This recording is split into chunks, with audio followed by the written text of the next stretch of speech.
नमस्ते दोस्तों। आज की इस कहानी में आपका स्वागत है। दोस्तों, ये कहानी एक जवान लड़के और उसकी भाभी की है जो सच्ची घटना पर आधारित है।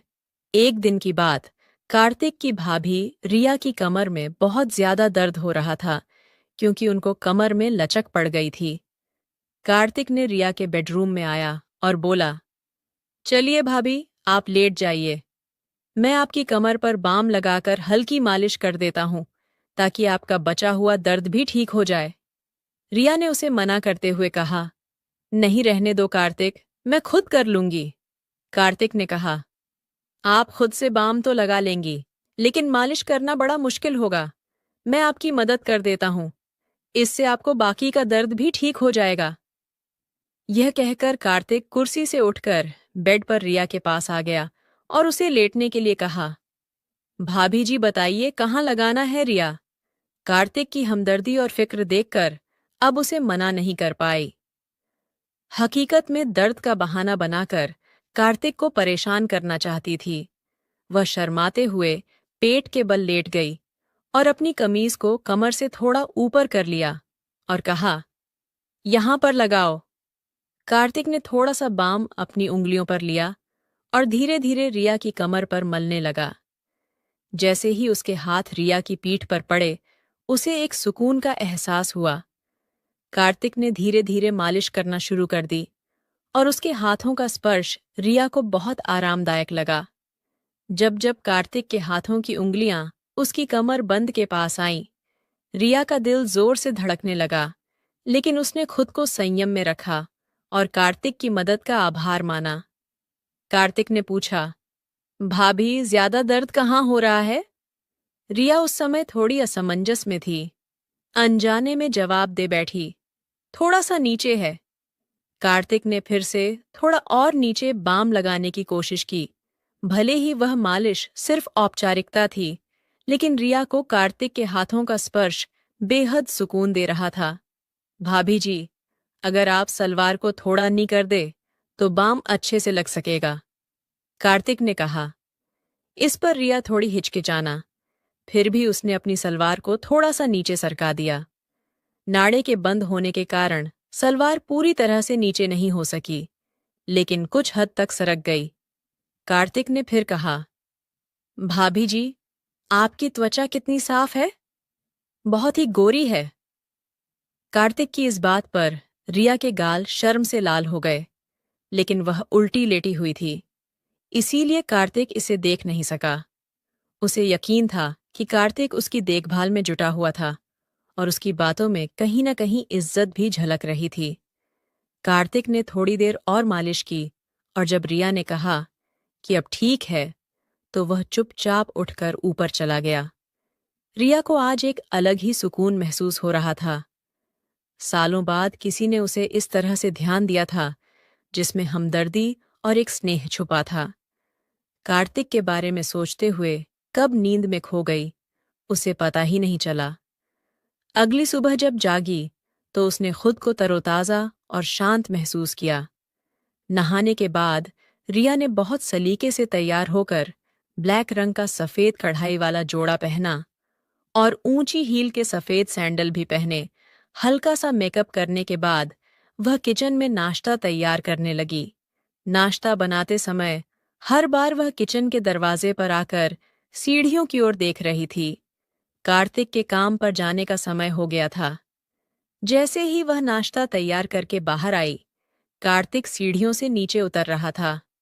आज तो बहुत ही बेहतर लग रही है, भाभी जी, लगता है कल की मालिश का असर हुआ, कार्तिक ने मुस्कुराते हुए कहा। उसकी नजरें रिया के लिबास और फिर पेंसिल हिल वाले सैंडल पर थी। रिया ने भी मुस्कुराते हुए जवाब दिया, असर तो हुआ, लेकिन तुझे कैसे पता? कार्तिक थोड़ा शर्माते हुए बोला, भाभी जी, आज आपने हमेशा की तरह हील के सैंडल जो पहने हैं, तो मुझे लगा कि कमर का दर्द अब ठीक है। रिया ने हंसते हुए कहा, बिल्कुल सही पहचाना तूने। अब डाइनिंग टेबल पर बैठ, मैं नाश्ता लेकर आती हूँ। फिर दोनों साथ में नाश्ता करने लगे। इसी बीच कार्तिक ने रिया से पूछा, भाभी जी, आप कभी साड़ी नहीं पहनती क्या? रिया ने जवाब दिया। पहनती हूँ, लेकिन बहुत कम साल में, एक आध बार अगर कोई खास मौका हो तो। क्यों? कार्तिक ने कहा। नहीं, बस इसलिए कि मैंने आपको कभी साड़ी में नहीं देखा। मेरा ख्याल है आप पर साड़ी बहुत ही खूब जमेगी। फिर कार्तिक जाते समय बोला, भाभी जी, रात का खाना मैं बाहर से ही ले आऊंगा, आप बनाना मत इस पर। रिया ने मुस्कुराते हुए कहा। ठीक है। तो कार्तिक ने फिर कहा, अगर किसी और चीज की जरूरत हो तो बता दीजिए, मैं आते समय लेता आऊंगा। इस पर रिया ने कहा कि उसे किसी और चीज की जरूरत नहीं है, और फिर कार्तिक के जाने के बाद वह छोटे मोटे कामों में लग गई। इसके बाद वह ऊपर जाकर कार्तिक के कमरे को भी ठीक करने लगी। इसी दौरान रिया को उसके बेड के नीचे कुछ कपड़ा पड़ा हुआ नजर आया, तो उसने नीचे झुककर उसे बाहर निकाला, तो उसकी आंखें हैरानी के मारे फटी की फटी रह गईं। वह एक सफेद रंग का रेशमी अधविस्त्र था, जो शायद किसी लड़की की है। रिया ने उसे ध्यान से देखा और समझ गई कि किसी की व्यक्तिगत चीज हो सकती है, जो गलती से यहाँ रह गई हो। उसने तुरंत ही कपड़े को एक तरफ रख दिया और कमरे की सफाई करने लगी। इसी बीच उसे 3 दिन पहले की घटना याद आई। रोहन और रीना इसी कमरे में एक दूसरे के साथ थे। उसे लगा कि यह कपड़ा शायद रीना का ही होगा। रिया ने कपड़े को उठाकर देखा तो उस पर कुछ सफेद दाग नजर आए। उसे समझते देर नहीं लगी कि वह लोग कैसे हैं। इस दागों को देखकर वह किसी दूसरी दुनिया में खो गई। तभी अचानक बाहर मुख्य दरवाजे पर दस्तक हुई, तो उसने उस कपड़े को वापस बेड के नीचे रखा और बाहर आकर दरवाजे की ओर देखा। उसने देखा कि पड़ोस में रहने वाली कोमल भाभी खड़ी थी। अरे भाभी, मैं अभी आती हूँ, रिया ने कहा, और जल्दी से कार्तिक का कमरा बंद किया और नीचे आकर दरवाजा खोला। कोमल, जो पड़ोस में रहती थी, अपनी उम्र के 35वें दशक में थी और घर में ही ब्यूटी पार्लर चलाती थी। कोमल अक्सर दोपहर में रिया के घर आ जाती थी या उसे अपने घर बुला लेती थी, और दोनों इधर उधर की बातें करती थीं। उस समय उस दिन भी रिया और कोमल गली मल्ले की ढेरों बातें कर रही थीं। कोमल के जाने के बाद रिया ने एक बार फिर से नहाने का मन बना आया। सुबह कार्तिक ने साड़ी का जिक्र किया था, इसलिए नहाकर उसने नीले रंग की प्रिंटेड साड़ी पहन ली और साथ में सिल्वर रंग का पेंसिल हील वाले खूबसूरत सैंडल भी पहने। कार्तिक के आने का समय भी हो चला था और वह शाम के 4 बजे ही आ गया। जब रिया ने दरवाजा खोला तो कार्तिक उसे बड़े गौर से देखने लगा। उसे अपनी ओर इस तरह से ध्यान से देखता हुआ देख रिया मुस्कुराते हुए अदा से बोली, ऐसे क्या देख रहे हो? कार्तिक मुस्कुराते हुए बोला, वाकई भाभी, आज आप इस साड़ी में बहुत ही खूबसूरत लग रही हैं। ये कहकर वह अंदर आ गया और वह साथ में रात का खाना भी लाया था। भाभी, मैं ऊपर जा रहा हूँ। फ्रेश होने के लिए आप एक गिलास शरबत बना देंगी, प्लीज। रिया ने उसकी ओर मुस्कुराते हुए देखा और कहा, हाँ, हाँ, क्यों नहीं। उसके बाद कार्तिक ऊपर चला गया और फ्रेश होकर जब नीचे आया तो उसने एक आरामदायक टी-शर्ट और शॉर्ट्स पहना हुआ था। रिया ने शरबत बनाया और उसे अपने बेडरूम में ले आई, और उसने वहां पर कूलर लगा हुआ था। कार्तिक रूम में आकर सामने वाली कुर्सी पर बैठ गया और रिया भी बेड पर टांगे नीचे लटकाकर बैठ गई। दोनों ने इधर उधर की बातें की। इस दौरान कार्तिक ने रिया से पूछा, भाभी, अब आपकी कमर का दर्द कैसा है? रिया मुस्कुराते हुए बोली, अरे, अब तो मैं बिल्कुल ठीक हूं। कल तहे इतनी अच्छी मालिश जो की थी। कार्तिक ने अपना शरबत का गिलास साइड टेबल पर रखते हुए कहा, भाभी, आप आराम से लेट जाइए। मैं एक बार और बाम से आपकी मालिश कर देता हूं, ताकि आपकी तबीयत और भी अच्छी हो जाए। रिया ने मना करते हुए कहा, नहीं कार्तिक, मैं अब बिल्कुल ठीक हूं। लेकिन कार्तिक ने कहा, भाभी, आप मेरे लिए हमेशा इतना करती हैं, क्या मैं आपके लिए इतना भी नहीं कर सकता? चलिए लेट जाइए। रिया ने उसकी बात को टाल न सकी और खाली ग्लास टेबल पर रखते हुए बोली, अच्छा बाबा, तू मानता नहीं? लेटती हूँ। पहले सैंडल तो उतार दूं। सैंडल उतारने की जरूरत नहीं है भाभी। इतनी खूबसूरत सैंडल आपके हसीन पैरों की खूबसूरती को और भी बढ़ा रहे हैं। आप ऐसे ही लेट जाइए। कार्तिक ने थोड़ी चंचलता से कहा। रिया को उसकी बात पर हंसी आ गई और वह उसकी बात मानकर बेड पर लेट गई। उसने साड़ी पहनी हुई थी, इसीलिए उसकी कमर कार्तिक की नजरों के सामने थी। कार्तिक ने बाम को उंगलियों पर लगाया और रिया की कमर की मालिश करने लगा। रिया ने कार्तिक से पूछा, एक बात बता, कार्तिक, तुझे मेरी ऊंची हील वाली सैंडल बहुत पसंद है ना? कार्तिक थोड़ा शर्माते हुए बोला, जी भाभी, आप बिल्कुल सही कह रही हैं। आपको अजीब लगेगा, लेकिन मुझे महिलाओं के पैरों में हाई हील वाले सैंडल बहुत आकर्षक लगते हैं, और आप तो हमेशा ही हाई हील की सैंडल या चप्पल ही पहनी रहती हैं। रिया मुस्कुराते हुए बोली, अरे इसमें शर्माने वाली क्या बात है? और मुझे कुछ अजीब नहीं लगता। मैं तो तेरी भावनाओं को समझती हूँ। कार्तिक के हाथों से हो रही मालिश से उसे बहुत आराम मिल रहा था। कार्तिक के हाथ धीरे धीरे नीचे की ओर और बढ़ने लगे। रिया के मजाक के मूड को देखते हुए कार्तिक ने भी थोड़ा हिम्मत दिखाते हुए कहा, भाभी, आपकी त्वचा कितनी नरम है। अगर आप चाहे तो साड़ी को थोड़ा नीचे कर ले, ताकि मैं अच्छे से मालिश कर सकूं, और साड़ी भी गंदी नहीं होगी। रिया ने थोड़ा शर्माते हुए साड़ी को थोड़ा ढीला कर दिया, ताकि मालिश करने में आसानी हो सके। उसे पिछली रात की मालिश से बहुत सुकून मिला था, इसलिए उसने ज्यादा नानुक नहीं की। जैसे ही रिया ने साड़ी को ढीला किया, कार्तिक ने धीरे से साड़ी को नीचे की ओर कर दिया, ताकि वह अच्छी से उसकी कमर की मालिश कर सके। लेकिन उसी समय रिया को एहसास हुआ कि उसने जल्दबाजी में कोई गलती तो नहीं कर दी है, और उसे थोड़ी असहजता महसूस हुई। उसने तुरंत स्थिति को संभाले हुए साड़ी को सही किया और कार्तिक को रुख का संकेत दिया।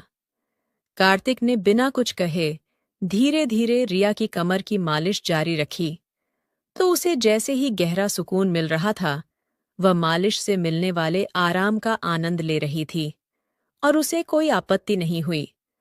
कार्तिक ने मालिश को जारी रखते हुए धीरे धीरे अपने हाथों को नीचे की ओर बढ़ाया। रिया को मालिश से राहत मिल रही थी, लेकिन उसे महसूस हुआ कि कार्तिक ने थोड़ी और हिम्मत कर ली है। उसने ने महसूस किया कि उसकी पीठ पीछे के निचले हिस्से में ज्यादा ध्यान दे रहा है।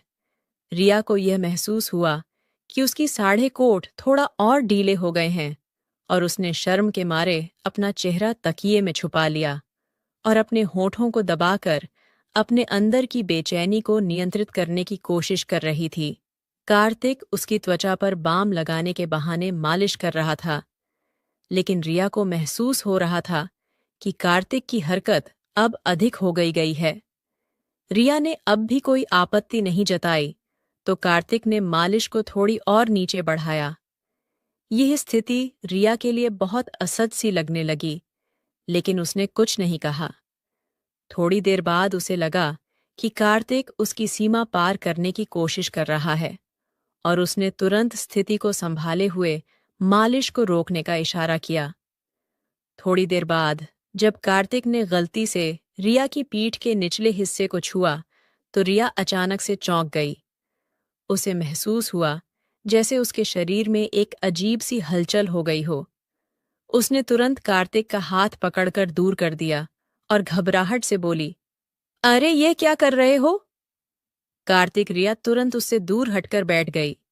वह पूरी तरह से हैरान और घबराई हुई थी, और कार्तिक भी स्थिति से खुद को असहज महसूस कर रहा था। रिया को उसकी हरकतें ठीक नहीं लगीं, और वह घबराहट से बेड से उठकर खड़ी हो गई। जैसे वह खड़ी हुई, उसकी साढ़े को ढीले होने के कारण नीचे गिर गए, जिससे वह एकदम असहज हो गई। रिया ने तुरंत स्थिति को संभालने की कोशिश की और तेजी से नीचे की ओर झुककर अपनी साड़ी और पेटी कोट को उठाने लगी। तभी उसे समझ नहीं आ रहा था कि इस स्थिति में क्या करें, क्योंकि उसकी शर्मिंदगी और घबराहट चरम पर थी। उसने खुद को शांत करने की कोशिश की, लेकिन कार्तिक ने उसके घबराने पर ध्यान दिया और उसे संभालने के लिए बेड पर बैठने में मदद की। रिया ने कार्तिक से कहा, मुझे माफ करना, लेकिन अब यह सही नहीं लग रहा, हमें रुकना चाहिए। कार्तिक ने उसकी बात अनसुनी कर दी और वह रुका नहीं। बस फिर क्या था? शाम के समय रिया और उसका किराएदार कार्तिक एक ऐसी स्थिति में आ गया जहां दोनों के बीच अचानक नजदीकी उत्पन्न हो गई। रिया की सांसें तेज हो गईं और उसका शरीर कांपने लगा। उसके मन में एक अजीब सी हलचल थी जिसे वह खुद को संभाल नहीं पा रही थी। हालांकि रिया पूरी तरह से स्थिति को समझने की कोशिश कर रही थी, लेकिन वह खुद को रोकने या कुछ कहने की स्थिति में नहीं थी। दोनों बिना किसी बातचीत के ही स्थिति में आगे बढ़ रहे थे। कार्तिक के नज़दीकी ने उसे सहज कर दिया, लेकिन रिया ने उसे रोकने की बजाय उसे जारी रहने दिया। रिया के मन में उलझन थी और वह समझ नहीं पा रही थी कि क्या हो रहा है। उसके दिमाग में एक सन्नाटा था, जबकि उसका शरीर एक स्थिति में फंस गया था। कार्तिक ने इस नज़दीक को बढ़ाते हुए रिया के शरीर को अपने तरीके से महसूस किया, जिससे रिया और भी ज्यादा सहज हो गई। आखिरकार रिया ने महसूस किया कि उसकी स्थिति बहुत आगे बढ़ चुकी है और उसे अब रोकना ठीक नहीं होगा।